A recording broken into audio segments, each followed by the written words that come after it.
이번에는 이런 얘기를 좀 드리고 싶어요. 기존에 여러분이 학원에서 배우거나 아니면은 여러 가지 뭐 문제지나 교재, 학습지 같은 거에서 나오는 내용들 중에 물론 좋은 내용들도 많습니다만 그 책을 만든 사람의 무신경함 아니면은 무지 뭐 어떤 이유가 됐건 간에 필요 없는 걸 가르치는 경우가 좀 있어요. 그리고 필요 없는 걸 가르쳐 갖고 결국은 학습이 제대로 되지 않았을 때 이걸 외우지 않은 학생 잘못이다라고 좀 떠넘기는 경향도 있고요. 문법 중에 하는 얘기입니다. 그 중에 대표적인 거를 하나 좀 말씀을 드리고 싶은데 이 원급 비교라는 게 그래요. 사실 원급 비교라는 무슨 문법 공식은 따로 있는 게 아니거든요. 근데 우리 일반적으로 뭐라고 배워요? 그냥 이걸 이렇게 한 다음에 A는 C만큼 B하다 뭐 이런 식으로 배운단 말이야. 자, 그런데 이런 식으로 배우면요, 일단 얘를 응용을 할 수가 없어요.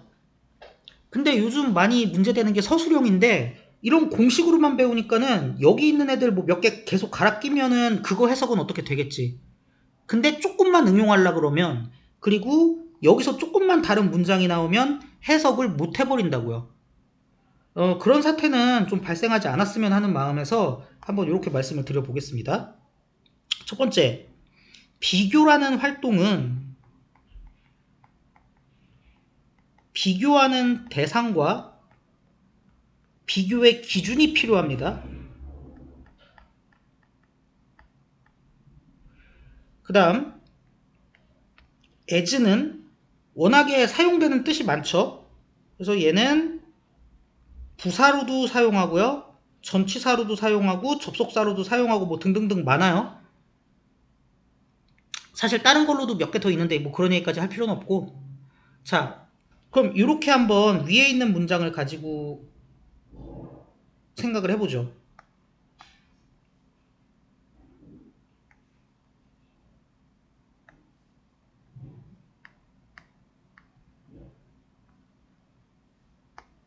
원래는 이렇게 돼 있는 거예요.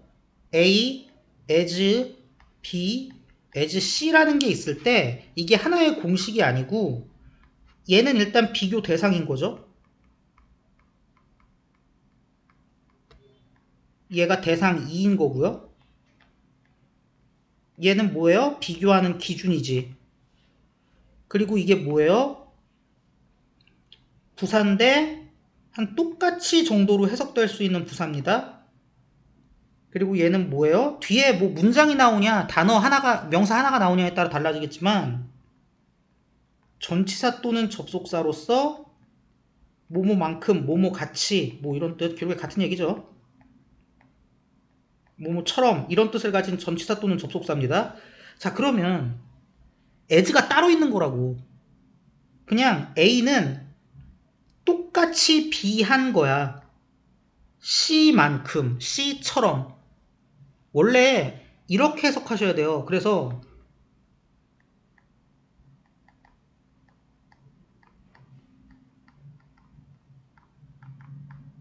이게 무슨 얘를 여기 어디 갔냐? 내가 써놓고 없어졌어.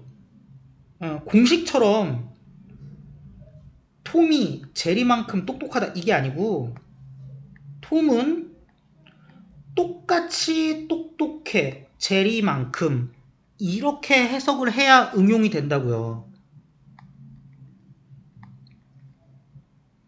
자, 얘는 지금 이렇게 돼 있어요.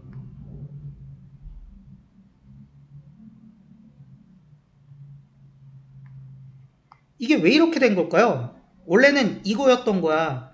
이게 뭐냐면 사람들이 별로 안 좋은 결과였을 땐 공정하지 않은 과정을 차라리 더 선호한다 뭐 이런 얘기인데 여기서 하고 싶은 말은 이거야.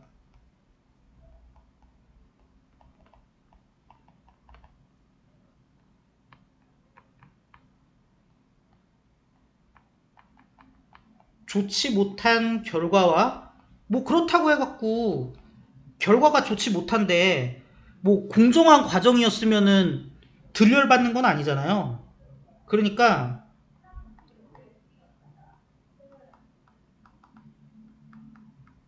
좋지 못한 결과와 공정한 과정의 조합도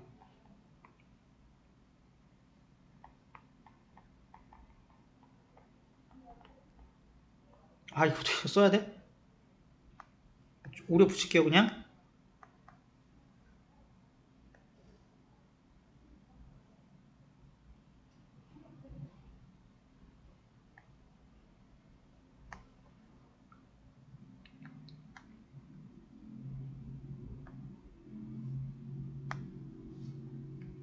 이렇게 된 거지. 그럼 어떻게 됩니까? 비교 대상이 여기 한 개, 여기 두 개, 얘가 비교 기준이죠. 열받는 뭐 이런 뜻. 한번 봐봐요. 좋지 못한 결과와 공정한 과정의 조합도 똑같이 열받는 거야. 뭐만큼? 좋지 못한 결과와 공정하지 않은 과정이 그런 것만큼 이렇게 해석된다고. 근데 이 앞쪽에 얘가 생략이 들어간 거죠. 그래서 이렇게만 남은 거지. 물론 이렇게 남았을 때 뭐뭐에도 불구하고란 뜻이 왜 생기는지는 여기서 따로 언급하진 않을게요. 어쨌든 그런 과정에 이렇게 똑같이 열받음에도 불구하고 어쨌든 간에 이런 조합, 그러니까 좋지 못한 결과와 공정하지 않은 과정의 조합은 그래도 뭘 갖다 준대요? 위로상을 갖다 준대. 위로상을. 아 위로해 그래도 네가 잘못한 게 아니야. 과정이 공정하지 못했잖아. 그러니까 이거 네 잘못 아니야. 뭐 이런데. 그러면 이것도 어떤 과정을 거쳤는지 납득이 되실 뿐더러 밑으로 내려가 보시면 이런 애들도 있어요. 우리는 외부화할 수 없대. 결과를. 과정이 공정하면 결과를 외부화할 수 없대. 그러니까 공정하면 내 탓이잖아 결국엔. 그래서 바깥으로 돌릴 수 없대. 남 탓을 할 수가 없대. 자 그런데 여기 어때요? 이렇게 나와 있죠. 뭐 얜 그렇다 치고 그냥 얘까지 묶어. 자 이렇게 돼 있죠. 그러면 이렇게 돼 있으면 지금 원급 비교인데 뭐 A as B as C면은 as C 어딨나 이래야 돼요? 아니지. 얘만 따로 쓴 거지. 왜? 얘네는 한 덩어리가 아니니까. 되셨을 거라고 생각해요. 뭐 뒤에 as 꼭 쓰라 그러면 뭐 쓸 수도 있겠지. 예를 들어서 뭐 과정이 불공정할 때만큼 뭐 해갖고 뒤에다 쓰면 되겠지. 하지만 굳이 그럴 이유는 없는 거죠. 왜? 우리는 얘의 독립적 의미를 알고 있고 원급 비교 같은 거 없다는 거 알고 있으니까. 그래서 저는 좀 그 현실적인 고민들을 좀 이해는 합니다. 그러니까 뭐 학생들이 사실 대부분의 학생들은 이해력이 그렇게 뛰어나지 못하고 그래서 사실 뭘로 가르치나 뭐 거기서 거기다라고 할 수도 있어요. 그런데 모든 학생들이 그런 것은 아니고 설령 학생들이 이해력이 좀 떨어지더라도 조금이라도 도움이 된다고 하면은 이 강사 본인이 열심히 공부를 하시고 강사도 공부해야 돼요. 가르치는 입장에서도 공부하고 노력해갖고 기존에 좀 쓸데없이 공식화되어 있다거나 불필요한 부분들은 걸러서 혹은 더 정제해서 가르칠 수 있다라는 얘기죠. 이 대표적인 게 이런 거예요. 원급 비교 이런 거. 그래갖고 원급 비교는 쉬워요. 뭐 이런 식으로 가는 거죠. 근데 막상 이거 응용해서 서술형 써보라 그러면 못 쓰고 이런 사태는 막아야 된다라는 얘기입니다.